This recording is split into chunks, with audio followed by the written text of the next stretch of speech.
મહાદેવર Kapil Pandya service smile NGO માંથી ઘણા બધા લોકો છે એ બર્થડે સેલિબ્રેશન કરતા હોય છે, હોટલોમાં જઈને સેલિબ્રેશન કરતા હોય છે, અલગ અલગ ખર્ચાઓ કરીને સેલિબ્રેશન કરતા હોય છે. પણ આજે છે એક બેન છે જેનું નામ છે નિમિષાબેન. નિમિષાબેન ને આજે એક સરસ વિચાર આવ્યો એમના જન્મદિવસ નિમિત્તે. તો આપણે એમના પાસેથી જ જાણીએ કે આજે આ પુણ્ય કાર્ય કરવાનો વિચાર છે એમને કેવી રીતે આવ્યો. નિમિષાબેન, સૌપ્રથમ તો જન્મદિવસની ખૂબ ખૂબ શુભેચ્છા. Thank you. અને આપે છે આજે આંગણવાડીમાં આવી બર્થડે સેલિબ્રેશન વિચાર્યું, તો આપને આ વિચાર કેવી રીતે આવ્યો છે?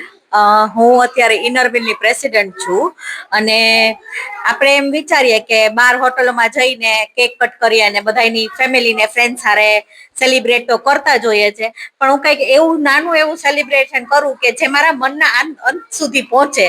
તો મેં કપિલભાઈને ફોન કર્યો કે કપિલભાઈ કાંઈક મને આંગણવાડીના નાના છોકરા વારે સેલિબ્રેશન કરવું છે.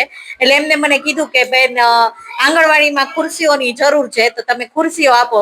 એટલે મેં છોકરાઓ માટે 30 નંગ ખુરશીઓ લીધી અને સાથે સાથે આ છોકરાઓનો જે પ્રેમ મળે ને એનાથી વિશેષ કાંઈ નહીં હોય. ચોકલેટ બિસ્કીટ થી જો તમે જ લોકો જોઈ શકો છો કેટલા રાજી થઈ ગયા છે.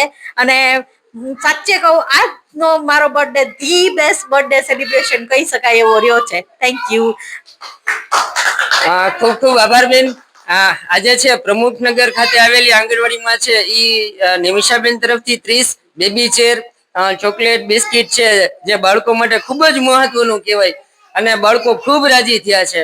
અને અમે આપ સૌને પણ વિનંતી કરીએ છીએ કે ભાઈ આપના સુખ દુઃખના કોઈ પણ પ્રસંગ હોય તો ખોટા ખર્ચા કરવાને બદલે આવા જે કઈ બાળકો છે જે ખરેખર ક્યાંય નીડેડ છે તો એવી જગ્યાએ છે એ આપ બર્થડે સેલિબ્રેશન કરશો અથવા સુખ દુઃખના પ્રસંગોનું સેલિબ્રેશન કરશો એવી સર્વિસ સ્માઇલ પરિવાર આપ સૌને વિનંતી કરે છે. આભાર.